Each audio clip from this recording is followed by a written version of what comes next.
The evening shift at Wilson's grocery store was usually quiet, with just the soft hum of fluorescent lights and the occasional beep of the scanner breaking the silence. Behind the counter stood a middle-aged cashier, his kind eyes crinkling at the corners as he arranged the day-old bread display. He'd worked at this small downtown store for nearly 15 years, and his dark hands moved with practiced ease as he made sure each loaf was perfectly placed. Every day around 4:30 p.m., just as the afternoon sun painted the store windows golden, he would notice the same small figure hovering near the bread section.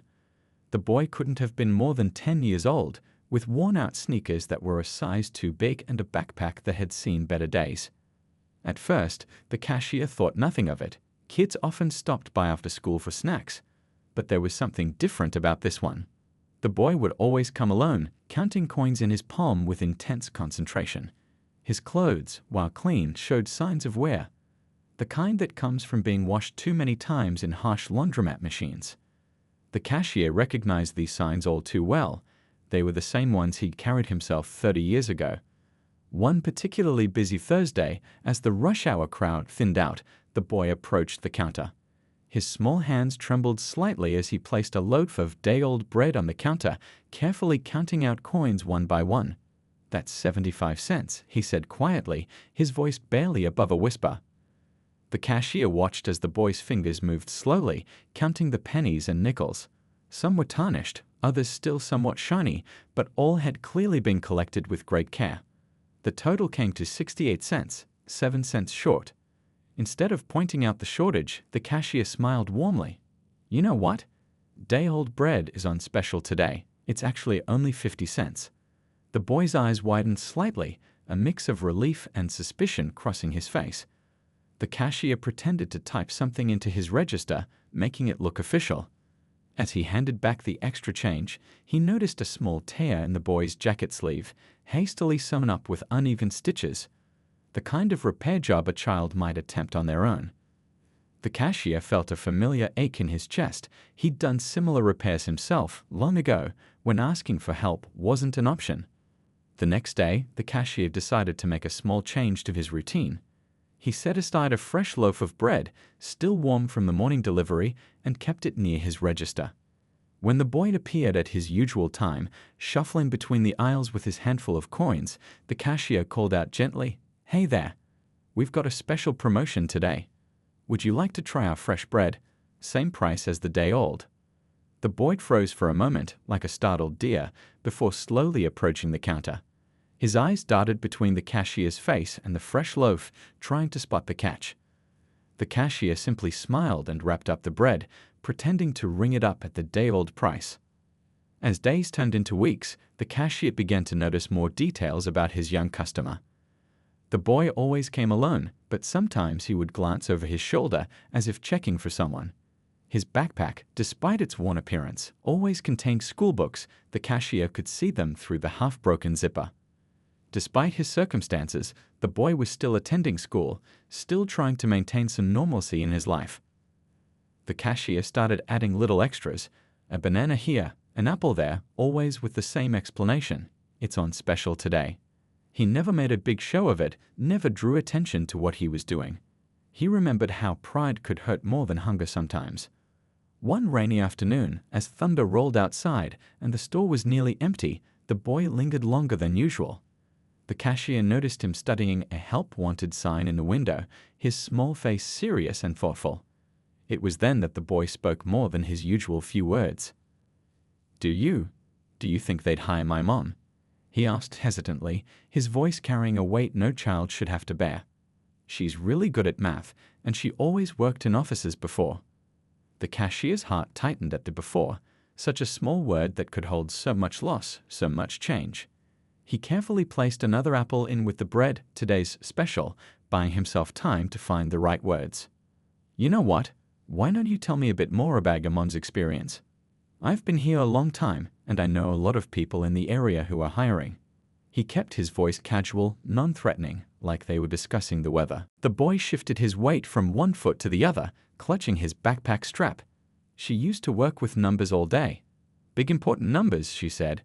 But then, he trailed off, his young face clouding over with memories too heavy for his years. The cashier nodded understanding, not pushing for more. He'd seen this story before, how life could change in an instant, how quickly security could crumble. He thought of his own mother, how she'd fought to keep them afloat after his father left, how sometimes pride was all you had left. As the boy turned to leave, the cashier noticed his shoelaces were fraying, barely holding together. Without drawing attention to it, he reached under the counter where he kept a small box of odds and ends. Things customers sometimes left behind or items from the stores lost and found that had never been claimed. "Hey," he called softly, "I found these earlier today. They look about your size." He held out a pair of nearly new shoelaces, bright white against his dark palm. "Someone left them behind, and they've been now lost and found for ages. Would you like them?" The boy hesitated, then reached out slowly, his small fingers closing around the laces. "Thank you," he whispered, and for the first time, he looked directly into the cashier's eyes. In that moment, the cashier saw something he recognized, not just hunger or need, but a fierce determination to survive, to maintain dignity even when accepting help. As the boy left the store that day, clutching his bread and new shoelaces, the cashier watched him disappear into the rainy evening. He thought about all the children out there like this boy, all the families struggling behind closed doors, living in cars or shelters, trying to maintain a facade of normalcy while their worlds crumbled around them. He remembered his own childhood, the kind neighbor who used to accidentally make too much dinner and share it with his family, the teacher who always had extra school supplies, the librarian who never mentioned his overdue fines. Small kindnesses that had added up, that had helped him survive, that had shown him he wasn't alone. Tomorrow, he decided, he would bring in some of his son's old books. His boy had outgrown them years ago, and they were just gathering dust at home. He'd keep them behind the counter, mention casually that the store was giving them away. Sometimes, he knew, a story could be the best escape, the best companion on lonely nights. The rain continued to fall outside, drumming against the store windows, but inside, a small flame of hope had been lit. Sometimes, he thought, all it takes is one person to notice, one person to care, one person to remember their own past and reach out a helping hand. He didn't know where this story would lead, but he knew that tomorrow, at 4:30, he would be ready with fresh bread and another special of the day. The morning sun hadn't yet risen when the cashier pulled into the store's parking lot, earlier than usual. He carried with him a small box of children's books and a few other items he'd gathered from home, things his own kids had outgrown but were still in good condition. As he arranged them behind the counter, he thought about the boy's words from yesterday, about his mother and her past work with numbers. The morning rush came and went, a blur of coffee-seeking customers and busy commuters grabbing breakfast. Through it all, the cashier found himself glancing at the clock more often than usual, waiting for that familiar time when the small figure would appear by the bread aisle. Today was different, though. The afternoon sun climbed higher, but 4:30 came and went with no sign of the boy. The cashier tried to focus on his work, but his eyes kept drifting to the door. By 5:00, worry had settled in his stomach like a heavy stone. Just as he was about to take his break, the door chimed. The boy hurried in, his face flushed from running. Behind him, for the first time, came a woman. She was young, probably in her early 30s, wearing clothes that had once been professional but now showed signs of wear. Her hair was neatly pulled back, and despite her obvious exhaustion, she carried herself with quiet dignity. The boy approached the counter, coins already in hand, but the cashier noticed something different in his expression, a mix of excitement and nervousness. "Mom wanted to meet you," he said softly, glancing back at the woman who now stood examining the job posting in the window. The cashier smiled warmly, noting how the woman's shoulders tensed slightly at her son's words. He recognized that posture, the careful balance between necessity and pride, the weight of accepting help when you've always been the one helping others. "Your son has become one of our most reliable customers," he said, keeping his tone light and professional. "We were just about to mark down some fresh bread for the evening. Would you like a loaf?" The woman turned, her eyes meeting his. They were tired but sharp, carrying the same determination he'd seen in her son's face. "My boy tells me you've been very kind to him," she said quietly. "I want you to know." Her voice wavered slightly before steadying. "I want you to know that we're not usually in this situation." The cashier nodded, understanding flowing between them. Life has a way of taking unexpected turns, he said, thinking of his own journey. Sometimes we all need a little kindness to get through the rough patches. He reached under the counter and pulled out one of the books he'd brought. A beloved copy of adventure stories his own children had read countless times. We're actually clearing out some books today, he said, sliding it across the counter. Which of some like one? They're free to good homes. The boy's eyes lit up, but he looked to his mother first. She hesitated, then nodded, a small smile softening her tired features.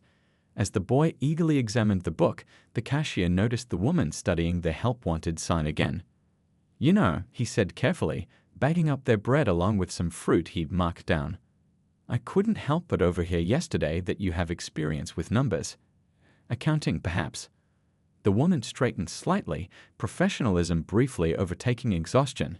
Yes, I was an accountant for 8 years. Until, she glanced at her son, protectively, before continuing, until things changed. The cashier nodded, keeping his movements casual as he reached for a small notepad. My sister runs a small accounting firm downtown, he said, writing down a name and number. She mentioned just yesterday that they're looking for someone with experience. Would you be interested in hearing more? He watched as hope and hesitation battled across her face. The boy looked up from his book, eyes wide with possibility. The woman's hands trembled slightly as she accepted the piece of paper, but her voice was steady. Thank you. I'll call first thing tomorrow. As they turned to leave, the cashier remembered something else. Oh, one more thing, he called after them. The bus stop outside can be pretty hot in the afternoon sun. We keep some extra bottles of water in the cooler here. Your son is welcome to one whenever he stops by. The woman paused, and for a moment, the cashier saw tears threatening to spill from her eyes. But she blinked them away quickly, squeezing her son's shoulder. Thank you, she said simply, but those 2 words carried the weight of 1,000 unspoken ones. After they left, the cashier stood at his register, watching through the window as they walked away. The boy was already nose-deep in his new book, his mother's hand gentle on his shoulder, guiding him around obstacles. The sight reminded him of his own mother, how she'd guided him through their darkest times, never letting him lose hope. That evening, as he closed up the store, he made a phone call to his sister. He told her about the woman, about her experience, about the dignity she maintained even in hardship. His sister, always practical, asked for details about qualifications and experience. But when he described the boy, how he counted his coins so carefully, how he looked after his mother as much as she looked after him, he heard her voice soften. Send her in, his sister said finally. We'll see what we can do. Later that night, as the cashier drove home, he thought about how life works in circles. 30 years ago, he'd been that kid counting coins for bread. 20 years ago, someone had given him a chance that changed his life. Now here he was, possibly doing the same for another family. He thought about the books waiting behind his counter, about the small container of fresh fruit he'd set aside for tomorrow, about the bottle of water he'd keep cooled for when the boy came by. Small things, really. Tiny ripples in the vast ocean of life. But he remembered how those small ripples had felt like waves of hope when he was young, how they had carried him to where he was now. Tomorrow would bring what it would bring. Maybe the woman would get the job, maybe she wouldn't. But for now, a boy had a new book to read, a mother had a glimmer of hope to hold on to, and somewhere in the city, a family had a fresh loaf of bread for dinner. Sometimes, the cashier thought as he pulled into his driveway, the biggest changes start with the smallest kindnesses. He smiled, thinking of the surprise he had planned for tomorrow, a special on cheese to go with that bread. After all, everyone deserves a little extra now and then, especially those who carry their burdens with such quiet grace. Days melted into weeks at Wilson's grocery, each afternoon bringing the same familiar rhythm of the boy's visits. But things were different now. There was a lightness in his step that hadn't been there before, and sometimes he would share small snippets of his day while the cashier bagged his bread. I got an A on my math test today, he announced one afternoon, pulling a slightly crumpled paper from his backpack. The cashier leaned over the counter to look, smiling at the red marks of approval scattered across the page. Mom helped me study. She's really good at math. The cashier nodded, remembering how the boy's mother had mentioned her accounting background. That's wonderful, he said, secretly adding an extra apple to the bag. You know what? "We've got a special on fruit today. Buy one, get one free." The boy's eyes lit up, but there was something else there too, a hint of worry that clouded his young face. "Mom had her interview today," he said quietly, fingers nervously playing with the zipper of his worn backpack. "She ironed her shirt 3 times this morning." The cashier felt his heart tighten, knowing how much was riding on this opportunity. He'd spoken to his sister yesterday. She'd been impressed by the mother's resume but needed to follow proper hiring procedures. The waiting game was always the hardest part. "Your mom seems like a very capable person," he said carefully, not wanting to create false hopes but wanting to offer comfort. Sometimes good things take a little time. As if on cue, the store's door chimed. The boy's mother walked in, her face unreadable. She was wearing the same carefully pressed shirt from her interview, though the afternoon heat had wilted its crisp edges. The boy turned quickly, hope and fear battling in his expression. The woman approached the counter slowly, her hands clasped together. For a moment, no one spoke. Then, ever so slightly, the corners of her mouth turned up. "I got the job," she said softly, her voice trembling just a little. "I start next week." The boy's face broke into a sunshine smile, and without thinking, he ran to hug his mother. She wrapped her arms around him, and for a moment, they'd both forgot about maintaining their usual careful dignity.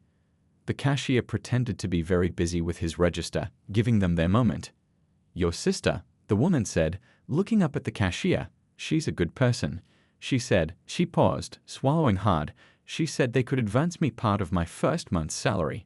For an apartment deposit." The cashier nodded, warmth spreading through his chest. His sister had always been practical but kind, a rare combination in the business world. "That's wonderful news," he said simply, knowing that too many words might overwhelm the moment. The boy was practically bouncing now, his earlier worry forgotten. "Does this mean we can get a real place? With a kitchen and everything?" His mother smoothed his hair, love and relief mixing in her gesture. "Yes, baby. We'll have a real kitchen, and you'll have your own space to do your homework." The cashier thought about all the nights this boy must have spent doing his schoolwork by streetlight or in fast food restaurants, yet still managing to earn that A on his math test. Resilience like that deserved to be rewarded. "You know," he said, reaching under the counter, "we just got some new books in today." He pulled out a math workbook he picked up at the dollar store on his way to work. "This one's a bit advanced, but something tells me you're up for the challenge." The boy accepted the book with reverent hands, and his mother's eyes filled with tears. She quickly blinked away. "We can't ever repay your kindness," she began, but the cashier shook his head. "Kindness isn't about repayment," he said, remembering all those who had helped him along his own journey. "It's about passing it forward when you can." Later that evening, after they'd left with their bread, fruit, and new book, the cashier noticed something different about the store. The usual end-of-day tiredness wasn't there. Instead, there was a feeling of possibility in the air, like the way sunshine feels after a long rain. He thought about how life could change so quickly, how just weeks ago, this mother and son had been living in their car, counting coins for day-old bread. Now, they were on the verge of a new chapter. Not all their problems would disappear overnight, he knew that. But they had something precious now, hope. As he cleaned the counter, he found a small piece of paper. On it, in careful child's handwriting, was a simple message. "Thank you for being nice to us." Below it was a drawing of what looked like bread and apples, with a big smile next to them. The cashier carefully folded the note and put it in his wallet. Sometimes the biggest rewards came in the smallest packages. He thought about his own childhood, about the people who had helped his family when they struggled. None of them had asked for thanks, but he'd never forgotten their kindness. Tomorrow, he decided he would bring in some more books, and maybe some notebooks, new ones with uncracked spines and clean pages. After all, an accountant's son should have proper supplies for his studies. He smiled, imagining the boy's face when he saw them. Sometimes the smallest acts of kindness could open the biggest doors. As he locked up the store for the night, the cashier wondered what other lives might cross his path tomorrow, what other small chances he might have to make a difference. After all, every person who walked through those doors had their own story, their own struggles, their own dreams. And sometimes, all it took was one person noticing, one person caring, to help those dreams take flight. The weather had turned stormy, rain hammering against the store windows as evening approached. The cashier glanced at the clock. It was well past the boy's usual visiting time. He tried to focus on restocking the shelves, but worry gnawed at his stomach. In the weeks since the mother had started her new job, their routine had stayed as steady as clockwork. Lightning flashed outside, followed by a deep rumble of thunder that made the fluorescent lights flicker. The automatic doors whooshed open, bringing in a gust of wet air and the sound of rain. But instead of the boy's familiar figure, it was a police officer who entered, shaking water from his uniformed cap. "Evening," the officer nodded, heading straight for the coffee machine.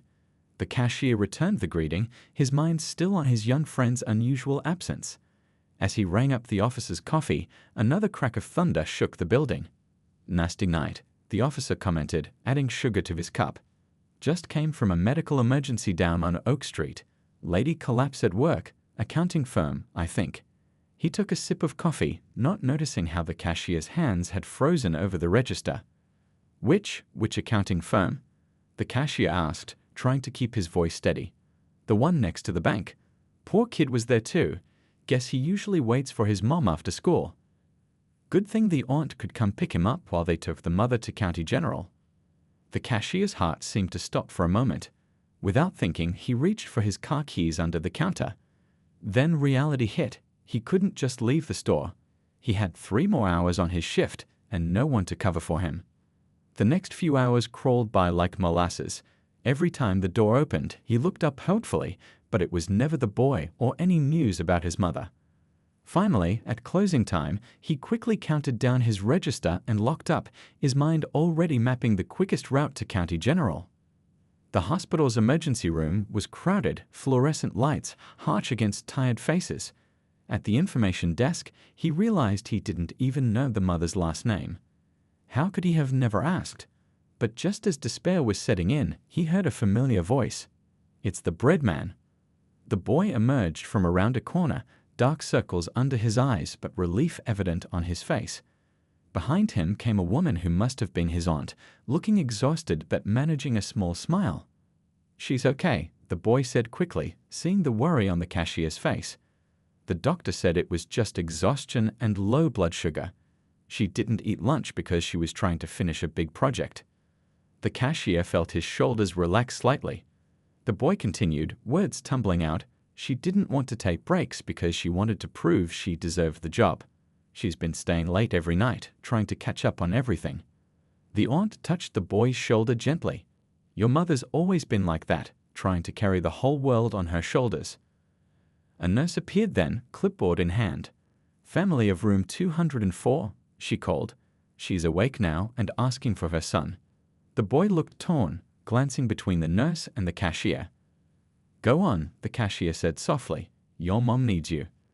But before running off, the boy suddenly hugged him, a quick, fierce embrace that spoke volumes.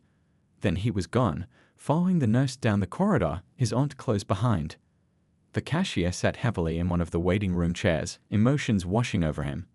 He remembered his own mother, how she'd worked herself to exhaustion trying to provide for him. How sometimes pride could be as dangerous as poverty. 20 minutes later, the boy reappeared. "Mom wants to see you," he said quietly.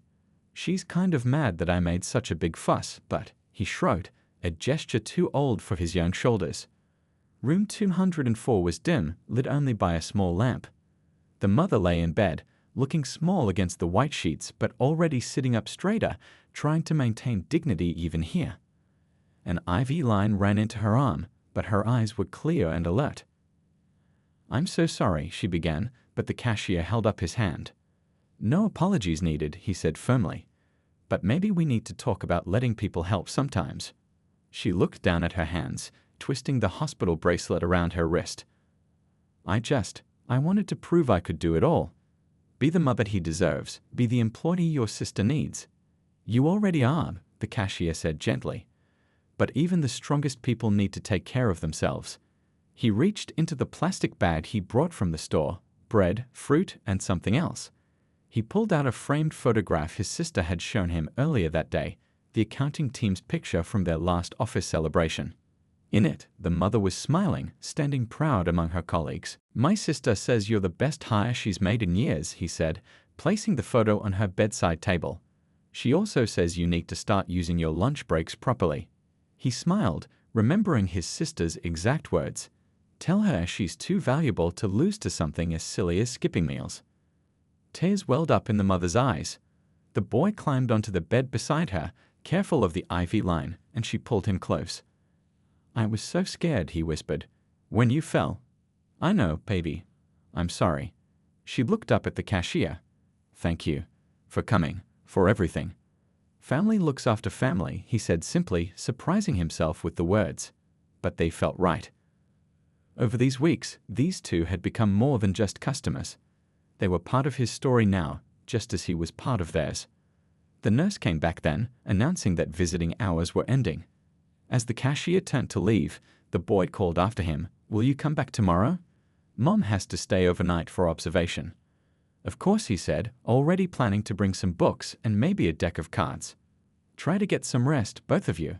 Walking through the hospital corridors, he thought about family, how it wasn't always about blood, but about the connections we choose to make, the people we choose to care for. Tomorrow, he'd talk to his sister about adjusting the mother's work schedule. Maybe they could find a better balance.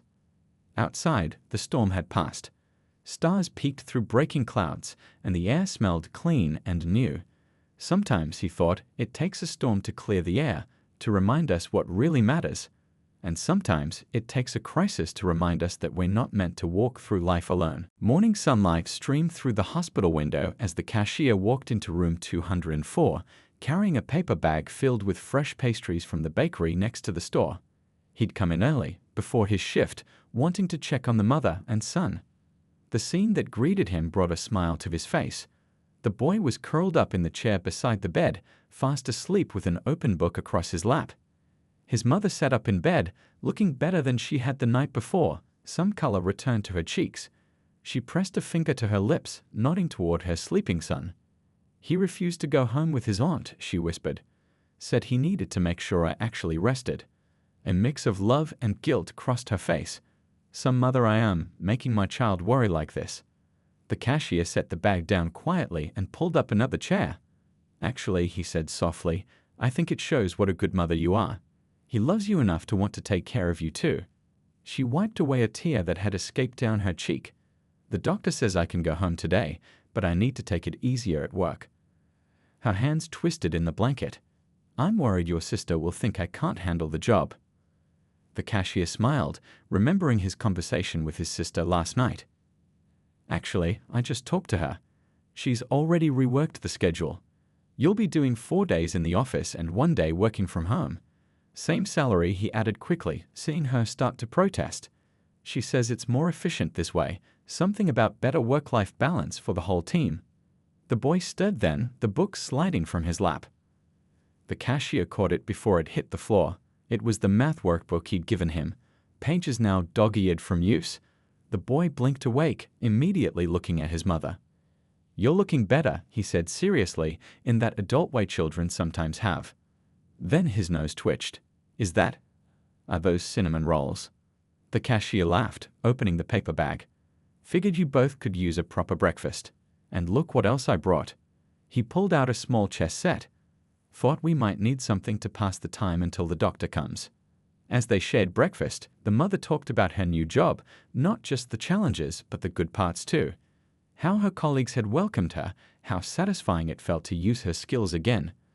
The boy chimed in about how proud he was when she helped him with his math homework, how his teacher had said he might be ready for advanced classes next year.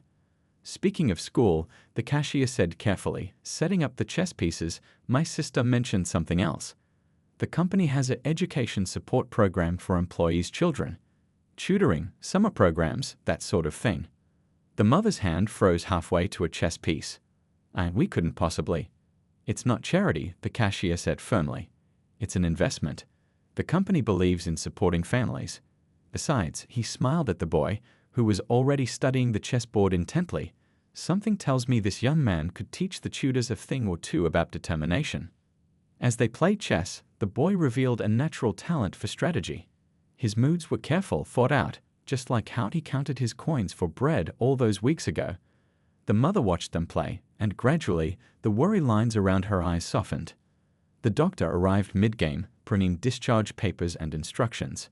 Remember, she said sternly, Rest is not optional. Your body needs time to recover. She looked pointedly at the chess game.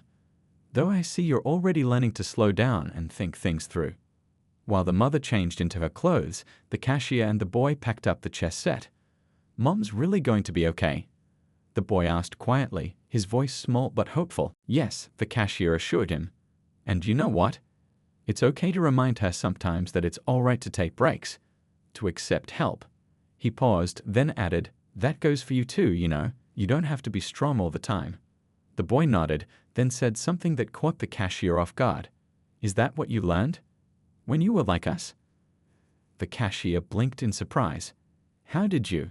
The way you understand things, the boy said simply. The way you help without making it feel like help. You must have been there too. Before the cashier could respond, the mother emerged from the bathroom, dressed and ready to leave. But something had shifted in the air. A deeper understanding, a recognition of shared experiences that didn't need words. As they walked to the hospital exit, the mother suddenly stopped. Would you like to come to dinner sometime? She asked. Once we're properly settled? I make a pretty good lasagna. She smiled slightly. When I'm not working overtime, that is. The cashier felt warmth spread through his chest. I'd like that very much, he said. Then, unable to resist, he added, and I know a great place to get bread for garlic toast. They all laughed, and for a moment, the hospital corridor felt brighter. The boy took his mother's hand, and she squeezed it gently. They weren't just survivors anymore, the cashier realized. They were becoming something else. People who had weathered a storm and found not just shelter, but a new kind of family. As he watched them leave in the aunt's car, the cashier thought about how life worked in mysterious ways. How a simple loaf of bread could lead to connections that changed lives. How sometimes the family we choose is as important as the family we're born into. He headed to work, knowing the store would need opening soon. But today felt different. Today, he wasn't just going to sell groceries. He was going to keep watching for those quiet moments when a small kindness might make all the difference. After all, that's how healing happens. One kind gesture, one shared meal, one game of chess at a time. Summer had painted the city in warm colors, and the little apartment above the bookstore was filled with afternoon sunlight. The cashier stood at the door, holding a fresh loaf of bread and a bottle of sparkling cider. This wasn't his first visit to their new home, but something felt different today. The boy opened the door, practically bouncing with excitement. We got the letter, he exclaimed, pulling the cashier inside. The small apartment smelled of tomato sauce and herbs, and soft music played from a second-hand radio in the kitchen. The mother looked up from where she was putting the finishing touches on a lasagna, her face glowing with pride.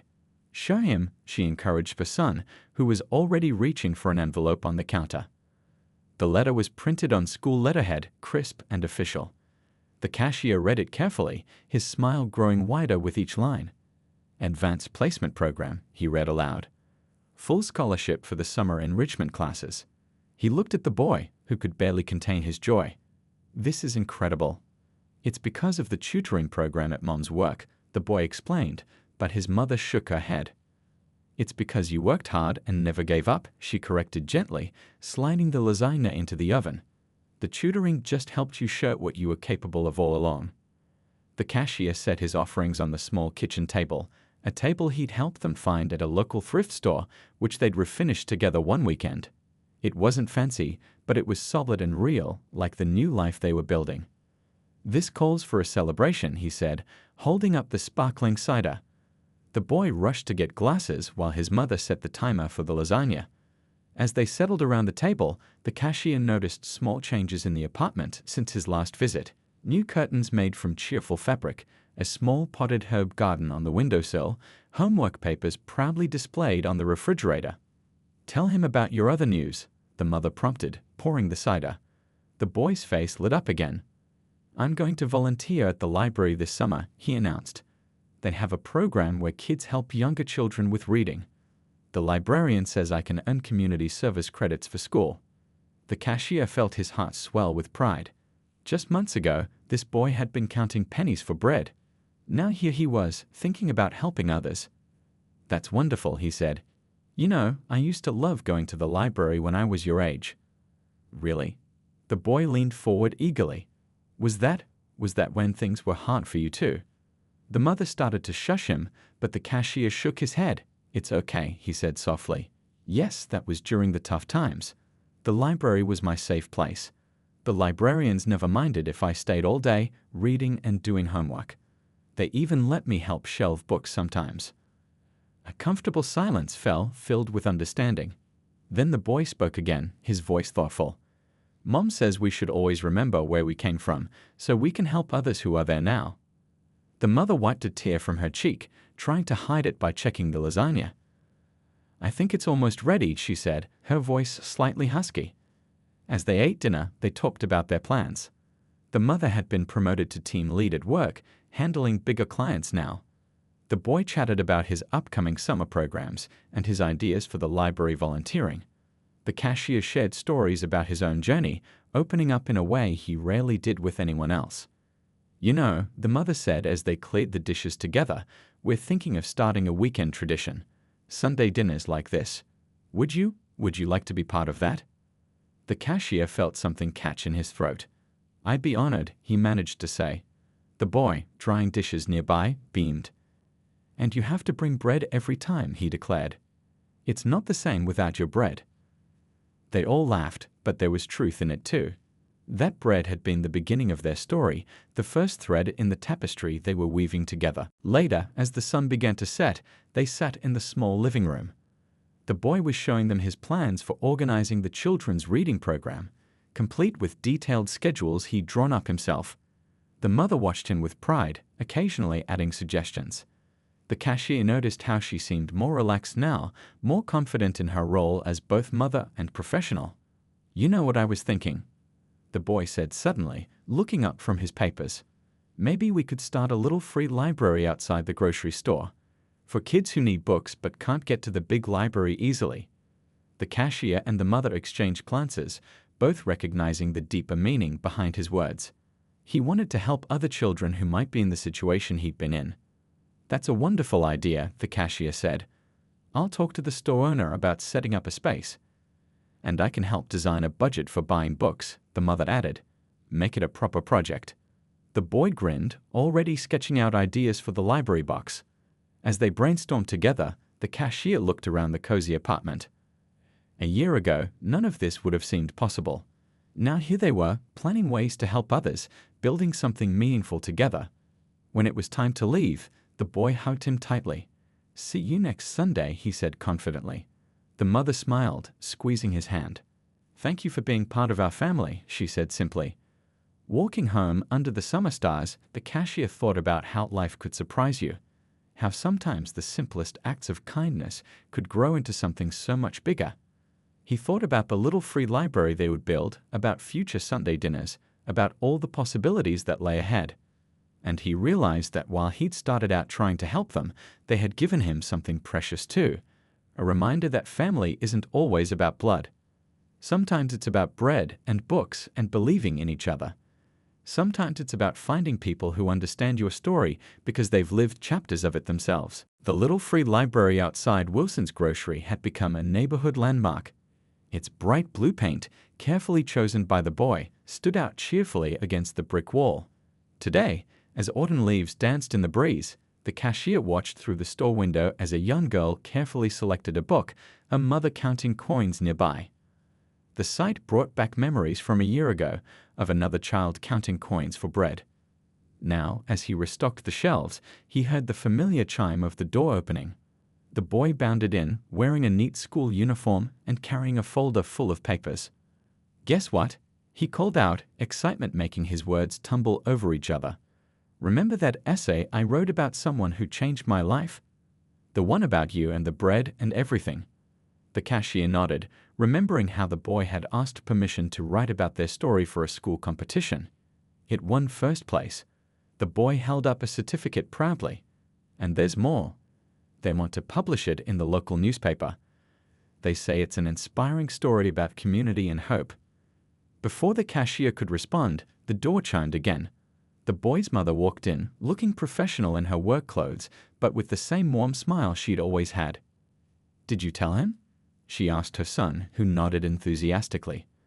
But wait till you hear the best part, she continued, her eyes sparkling. The newspaper article caught the attention of a community foundation. They want to help us expand the little free library project to other stores in the city. They're offering a grant to set up 10 more locations. The cashier felt his heart swell with pride and amazement. What had started with a simple loaf of bread had grown into something that would help countless families. And you know what else? The boy added, pulling a book from his backpack. Remember how you gave me that math workbook when things were really hard? Well, I've been tutoring this kid at the library, and he reminds me so much of me back then.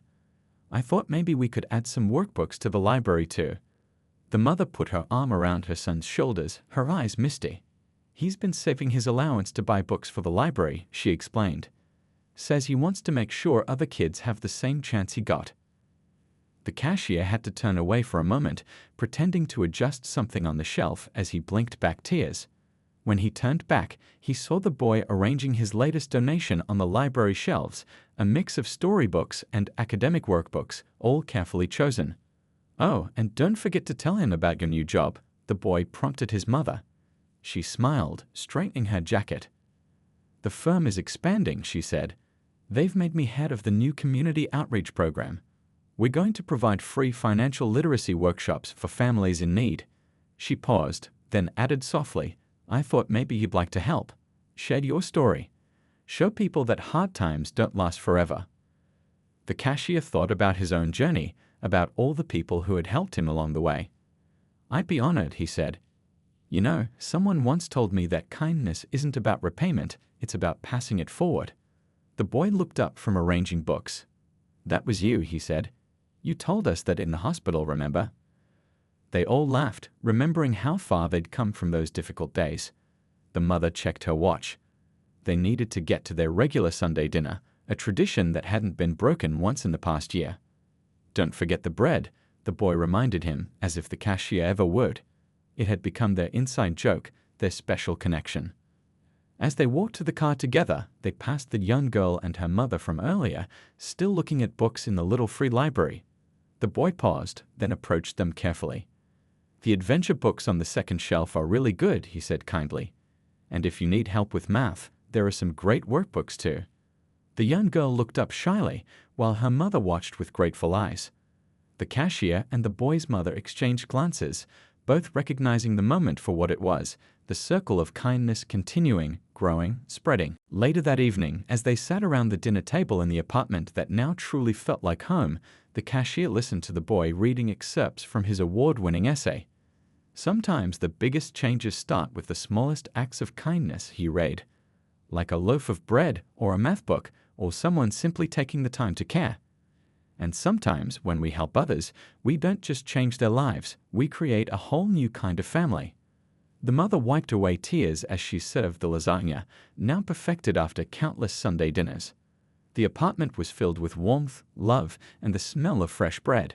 Photos lined the walls, the boy's academic awards, the mother's promotion ceremony, the grand opening of the little free library. Each image told part of their story, a story of hope, resilience, and the power of human connection. You know, the cashier said, looking at the family he found in the most unexpected way, when I was growing up, someone helped my family too. I always wondered how I could ever repay that kindness. Now I understand. We repay it by creating more kindness, by helping others write their own stories of hope. The boy nodded seriously. And that's why we're going to help that girl and her mom too, right? Like you've helped us. That's right, the mother said, squeezing her son's hand. Because everyone deserves a chance to write their own happy ending. As the evening drew to a close, the cashier looked around the table at these people who had become his family. The boy who had grown from counting pennies for bread to helping other children learn. The mother who had moved from living in her car to leading a community outreach program. And himself, no longer just a cashier, but a link in a chain of kindness that would keep growing, keep touching lives, keep creating new stories of hope. Sometimes the smallest acts of kindness could create the biggest changes. Sometimes a simple loaf of bread could be the beginning of a story that would touch countless lives. And sometimes family isn't about who you're born to, it's about who you choose to help, to love, to become.